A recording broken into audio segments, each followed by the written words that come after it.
ಪಪ್ಪು ಕೊಟ್ಟು ನಿಂಗೆ ಲಾಲಿ ಹಾಡಬೇಕಾ ಐಸು ಬಾಯಿ ಕಿಟ್ಟು ನಿಂಗೆ ನೈಸು ಮಾಡಬೇಕಾ ಉಪ್ಪು ಮೂಟೆ ಹೊತ್ತು ಕೂಸಿ ಹೊಡೆಯಬೇಕಾ ಗುಮ್ಮ ಬಂದ ಅಂತ ಹೇಳಿ ಕರೆಯಬೇಕಾ ಬಿದಿಲ್ ಹೋಗುವಾಗ ಹಿಂದಿಂದೆ ಓಡಿ ಬಂದ ಶಿಲ್ಲೆ ಹಾಕಿ ನಿಂಗೆ ಉಸಿ ನನ್ನ ನೋಡು ಅಂದ ಹತ್ತಿ ನಾನು ಲೋನ ನಿನ್ನ ಸಾಲೆ ಹತ್ರ ಬನ್ನ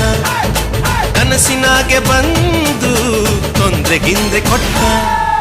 ಚಿಕ್ಕ ಪುಕ್ಕು ರೈಲು ನಿಲ್ಲೋದಿಲ್ಲ